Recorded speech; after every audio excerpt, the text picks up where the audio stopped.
Bismillahirrahmanirrahim. Assalamu alaikum. Salamat pagi. And a very good morning to all of you. After COVID, we have had a number of webinars that included President of Pakistan, the Foreign Minister, Advisor to the PM on Security, Education Minister, and the number of them.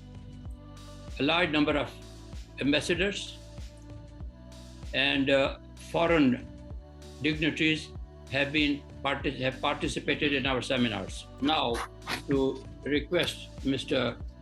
Farooq Afzal to kindly moderate today's webinar. Mr. Farooq Afzal. Thank you very much, Commodore Malik Sahab. It is indeed a great pleasure and honor for me to moderate today's webinar on historic perspective of Indonesia-Pakistan relations and the future aspirations. Indonesia has ever been one of the closest friendly countries of Pakistan. On behalf of Chairman Mr. Ikram Sehgal and members of the Board of Governors, I would like to welcome His Excellency Adam Mulawarman Tugio, the Honorable Ambassador of Indonesia to Pakistan. Now, may I request Ambassador Mia Sanaullah to please present synopsis over Indonesia. Ambassador Mia Sanaullah, please. Thank you, Farooq sir. I think Indonesia is a country which is the new phase of history that is making in that region.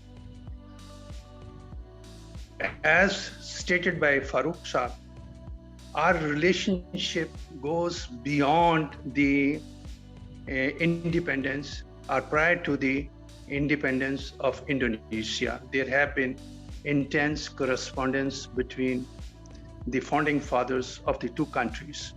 And then there have been Muslims from subcontinent who shed their blood for the independence struggle of our Indonesian brothers. And their families are living in Indonesia, and they are very proud Pakistanis. As far as I recall, there are no problems, no tension, no restraining factors that can confine our friendship, cooperation of all kind to a limit.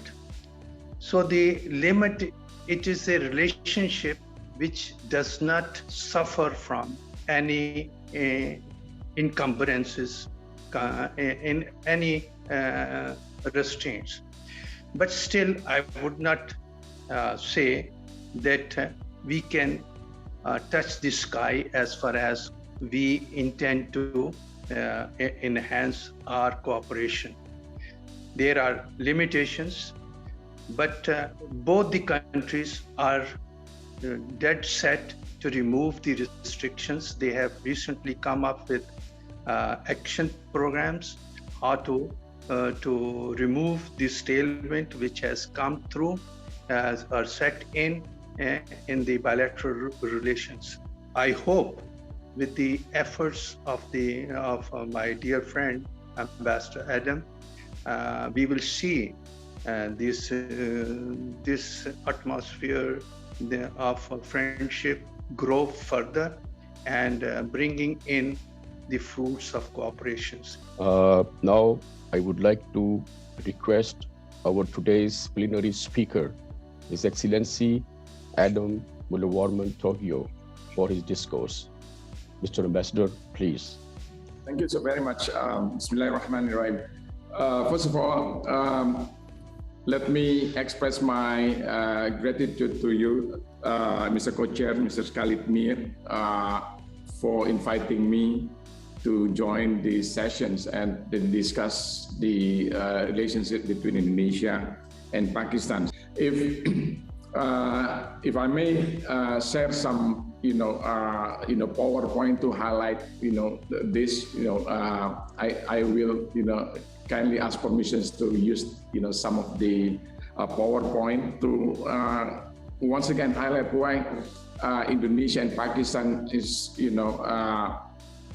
not only the foundation, which is have a strong and solid foundation historically, but also how then we would be able to once again the reap benefit of the commonalities between the two countries, not only in terms of the shared value that we have, being the two biggest Muslim populous countries, but also the fact that the strategy that now is being pursued by the Pakistani government actually corresponds with the strategy of Indonesia, and also beyond Indonesia, the ASEAN. I learned, for instance, today the government's also pivoting to geoeconomy, whereby the Prime Minister has put a lot of emphasis on projecting the importance of Pakistan as a hub to connect to the Central Asia, the western part of China, and also to the South Asia. Likewise, the Indonesia and ASEAN also, put a lot of emphasis on, creating hub, making a hub for expanding the trade relations, not only Indonesia, but also beyond Indonesia, beyond ASEAN, and also beyond what I mean beyond ASEAN, I refer to the RCEP, the newly arrangements being concluded between ASEAN and five our dialogue partner, Australia, New Zealand, Republic of Korea, China, and Japan. So that's the potentials that I would like also to highlight on the ASEAN and Pakistan through the ASEAN relationship. Now, in terms of the Indonesia-Pakistan, Ambassador Sanaullah already mentioned the foundations are very strong. It goes beyond the historical foundations, but there are some limitations also, which I think this is something that we also want to improve. Nowadays, as Ambassador Sanaullah mentions, we enjoyed the good relationship, which actually encompassing a lot of aspects of bilateral relations on the politics, the events, the economic and social cultures. There is a lot of foundation for the two countries to expand their relations. And the good news is because the mechanism for strengthening the bilateral relations already existing. So the challenges for us, I think, how to make a more structural engagements at the highest level.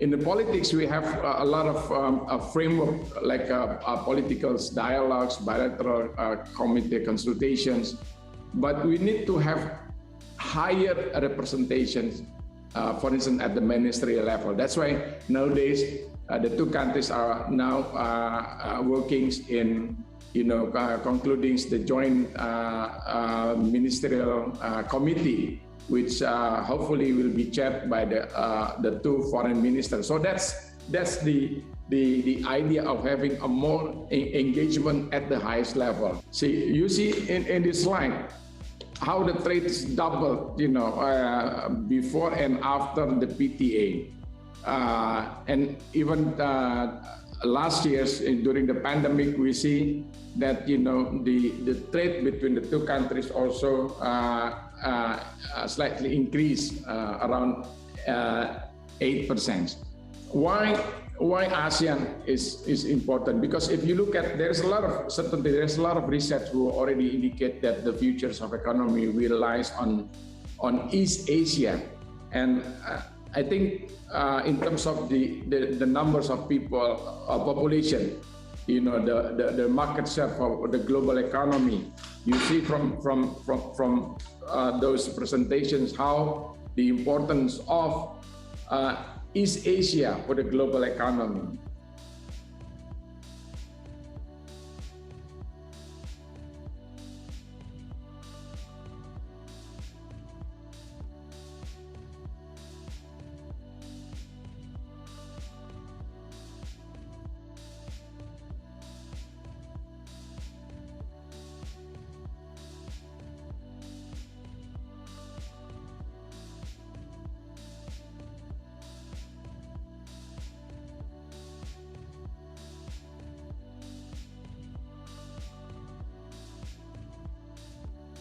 I stop here, and certainly looking forward to have more discussions with you. Thank you so very much. I would like to request our co-chairman, Admiral Khalid Misa, for his concluding remarks. Thank you very much, Mr. Farooq Afzal. Excellency, it was such a wonderful experience to hear you today, and a very fruitful one indeed, as I said. As you mentioned, our relationship on the historical aspect has advanced through more than 40 MOUs and agreements signed between our countries in the fields of economy, trade, defense, tourism, just about anything you can think of. And also, I believe we have a joint policy planning dialogue platform, along with a framework for Pakistan-Indonesia security. And also, we have a joint defense committee, which I believe hasn't met for some time. We could perhaps broaden the scope of these expressions by more regular inter-meetings in the light, especially, of the new world order that seems to be coming into existence. Then there are lots of other points that you nicely mentioned, which I can't really relay all of them right now, but the people-to-people contact is one of the most important things there is now in the shrinking size of the world. And unless that is given the emphasis that is required, then the movements can only take place when they join in to move things on education, on health, on all these lines. I think the people-to-people contact is very important.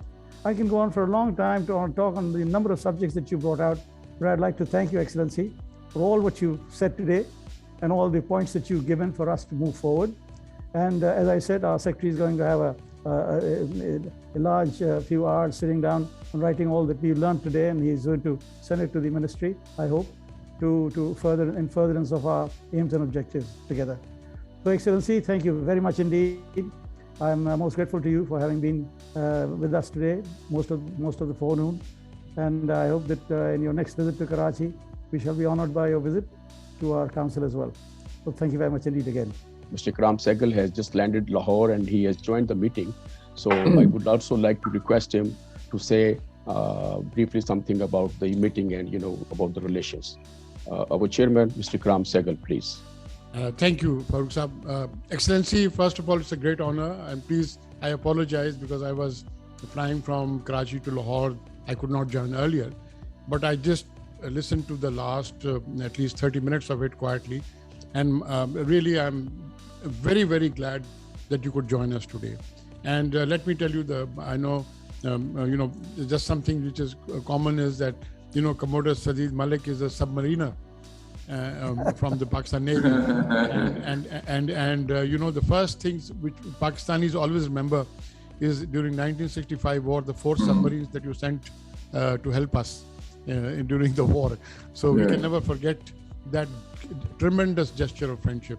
And like our co-chairman has said, that, certainly we would be honored and privileged whenever you come to Karachi, that you give us time not only for a webinar, but also to give you, along with the webinar, a lunch or a dinner, so that we can really talk with you and talk through you with all the think tanks, all the thinking people and the businessmen in Karachi and the elite of Karachi. Thank you very much, Excellency.